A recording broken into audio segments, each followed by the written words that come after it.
Donc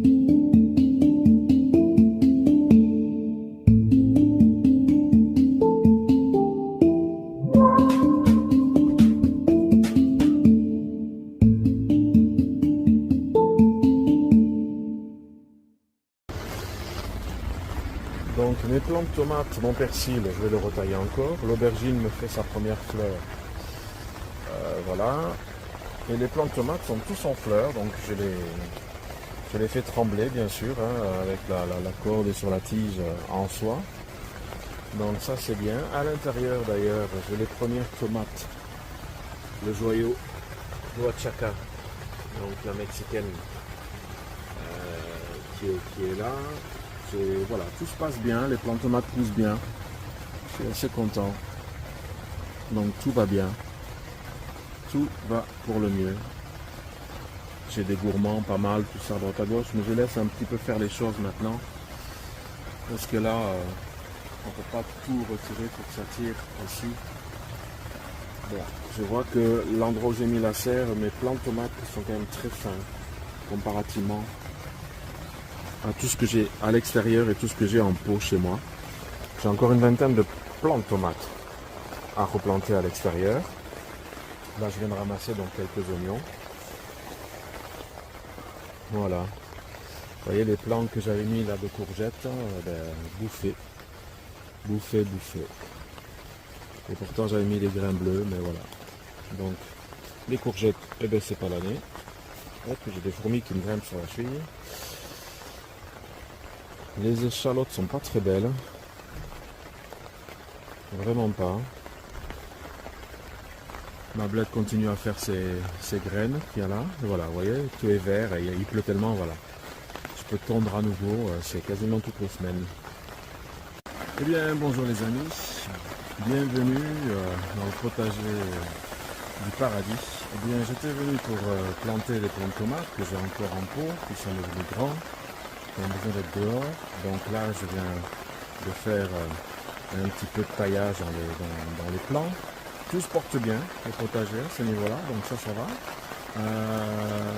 Comme vous entendez, de la pluie, ça ne change pas. Malgré, vous allez voir qu'on a des températures. On est censé monter jusqu'à 27-24 degrés pour début de semaine prochaine. On est à 20 degrés de moyenne, ce qui a fait du bien pour les plants. Un peu de chaleur. Là, j'ai récolté quelques oignons blancs, comme ça, primeurs pour la maison. J'ai pas d'autres récoltes. Courgettes vertes, c'est bien parti. Par contre, les plants de courgettes que j'ai plantés la semaine dernière, ils ont été ratiboisés par les limaces. Donc ça, c'est pas la peine. Alors la pluie et tout, ça m'amène à penser au purin. Donc on en a pas déjà parlé, tout ça, mais je voulais des purins ou des tisanes ou autres. J'ai par exemple un peu de prêle qui pousse dans un coin du potager que j'avais arraché la première année que j'étais arrivé. Et puis j'ai vu sur la chaîne Le Jardin de Blondin, il a fait lui une tisane de prêle pour donner du fortifiant aux plants de tomates en particulier. Donc ça c'est bien, on parle bien de tisane à ce moment-là. Juste faire bouillir de l'eau, mettre la prêle dedans et puis... Voilà, en fait je reprends la vidéo dans la voiture parce que c'est infernal. Et donc il y a toujours quand même aussi les avions. Et donc la tisane, et donc c'est une vidéo que j'ai vue avec le jardin, que j'ai vu le jardin de Blondin, qui en parle. Il a de très chouettes tutos et tout à chaque fois. Donc j'en sers en extérieur et tout. Il est en Suisse lui. Donc c'est des vidéos que j'écoute beaucoup par rapport au temps, par rapport à plein de choses. Ça donne toujours des idées. Il y a aussi, j'ai de la rhubarbe qui pousse, donc les feuilles elles-mêmes peuvent me servir d'activateur au compost, peuvent me servir de purin. Et l'année dernière, ça m'avait beaucoup aidé, du temps de l'oïdium sur les feuilles de citrouille, potiron, tout ça, ça avait fort ralenti la maladie. Ça aide aussi un peu au milieu, mais plus facilement sur l'oïdium au niveau des citrouilles, potiron, donc pareil macération, et puis... là pour un purin donc, et là je fais du 5% en pulvérisation dessus pour ralentir la maladie. Et il y a aussi sur la terrasse du potager, en fait je fais aussi un purin tous les gourmands de plantes de tomates, toutes les feuilles que je retire qui sont pas malades, quoi que ce soit, je les mélange avec les bouquets finaux de branches de menthe, puisque j'en fais pousser pas mal. Je les mets dans un seau et j'en fais un fortifiant. Donc je le fais pas en tisane, je le fais plutôt en forme de purin, mais j'attends pas qu'il soit totalement décomposé. Et alors à ce moment-là, je donne ça à mes plantes de tomates et autres. Et puis la menthe est un bon activateur aussi. Il y a toujours l'ortie, ça tout le monde connaît. Et puis il y a aussi, comme faisait mon oncle Basque, dans les plantes de tomates, dans les tiges de plantes de tomates, il passait un câble électrique, un câble de cuivre, donc il dénudait un câble et il passait 4-5 cm à travers. Et ça permettait d'avoir moins de maladies. Je dirais pas que ça permettait pas le mildiou, mais ça permettait de ralentir puisque ça fortifiait le cuivre, fortifiait quand même même pour un si petit bout, fortifier le plant de tomate. Donc voilà, à voir. Eh bien, on va essayer de revenir un autre jour, demain ou quoi, entre deux éclaircies, s'il y en a. Et puis voilà. Alors voilà les amis, entre des averses, je suis revenu chez moi et je vais refaire des plants de courgettes. Donc, on est quand même pas tout à fait à la fin juin, donc c'est tout à fait possible. J'ai des courgettes vertes petites d'Alger, les Black Beauty vertes, de la ronde de Nice, de la non-couraise d'Italie et de la jaune là en hybride Gold Rush, celles qui sont fait le plus manger d'ailleurs. Donc j'ai préparé les pots, 3 petits pots, une graine dans chaque et par absorption. Et puis juste après à côté je ferai pour des betteraves, les semis, puisque là aussi je me suis fait des canilles et tout par les baveuses. Voilà, on y va. Voilà, tout est fait. Comme vous voyez, en plus, j'ai les pots de couleur, soit noir à bord rond, soit noir à point pointu, violet, vert, rose. Une graine dans chaque, une variété, 5 variétés différentes. Donc, voilà. Il n'y a plus qu'à espérer. Voilà, idem ici. Là, ce sont les betteraves d'Égypte, rouges d'Égypte. Il me restait un sachet, encore bon jusqu'en 2026. Donc, je me sers d'alvéoles cartonnées. Il y a 12 alvéoles. J'ai mis une par carré, par alvéole, que je vais légèrement recouvrir et que je vais donc faire tremper. Voilà. Donc, je viens avec les ciseaux de découper les alvéoles parce que quand elles sont trempées, au moins c'est beaucoup plus facile.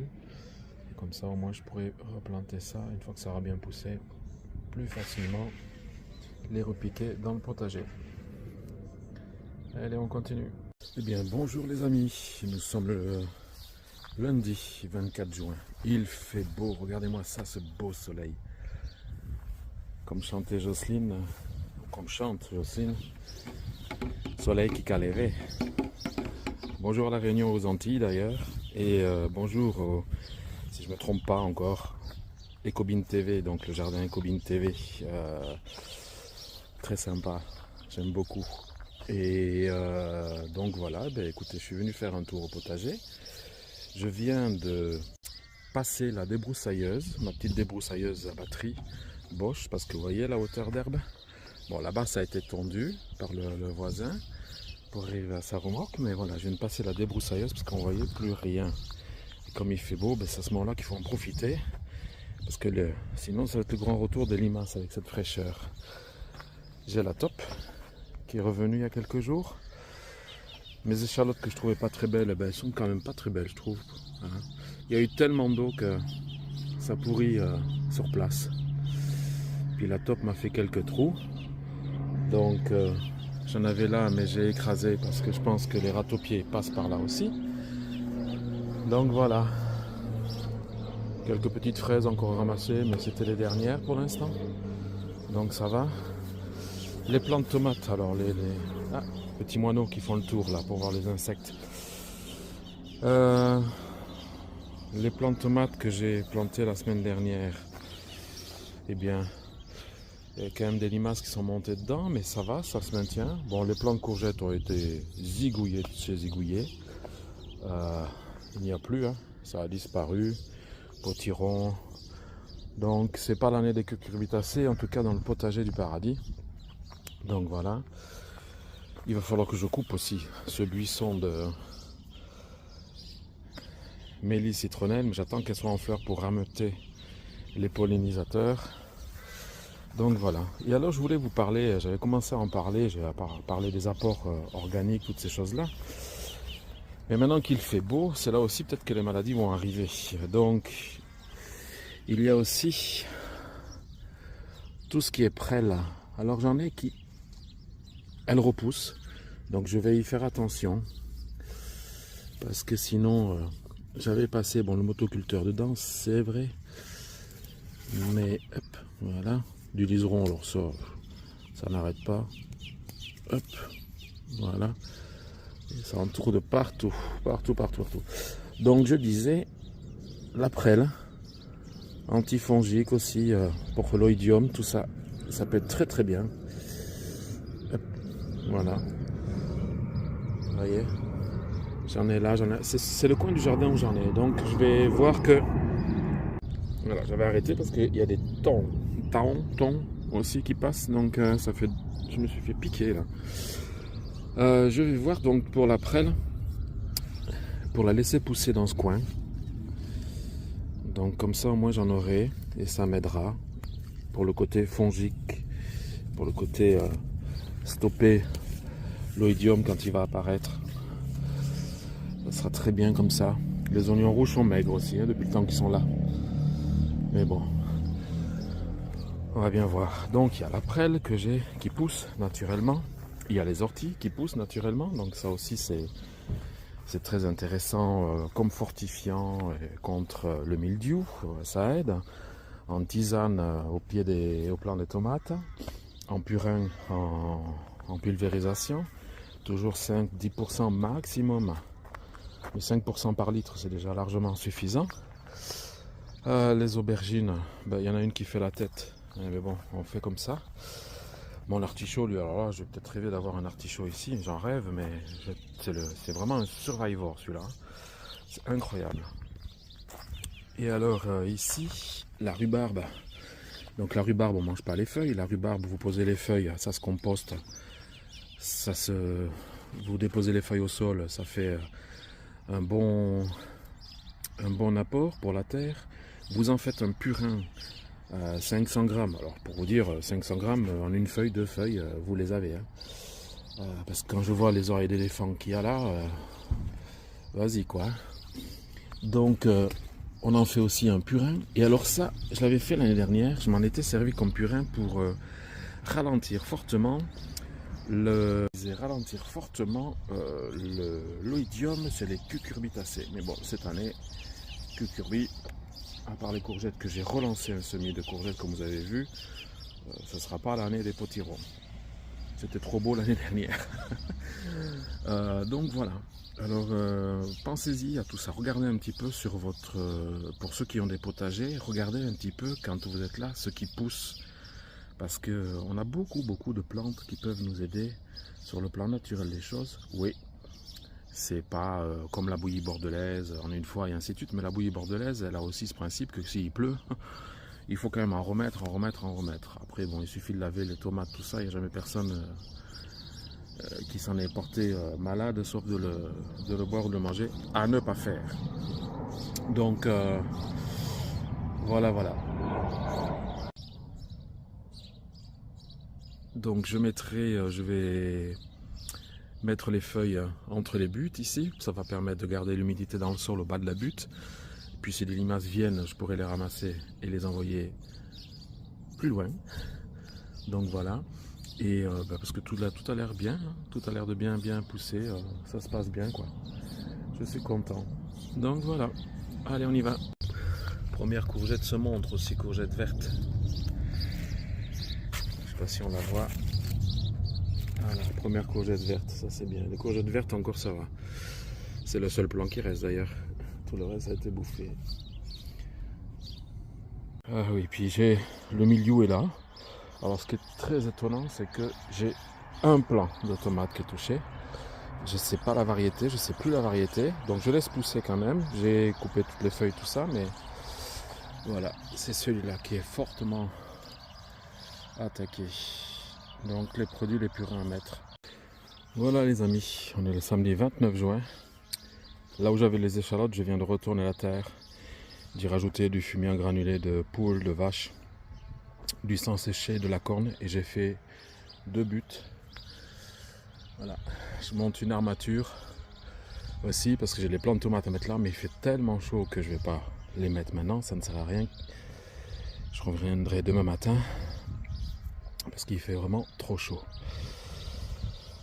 Donc ici j'aurai encore 2 autres, je vais voir sur le côté peut-être 2 autres bambous sur la petite butte là-bas, et puis je vais les maintenir pour que ça bouge pas trop, que ce soit correct par rapport au vent et tout ça. Et puis voilà, donc on fera ça demain matin. Je dois quand même aller chercher d'autres tuteurs. Allez, on se rentre.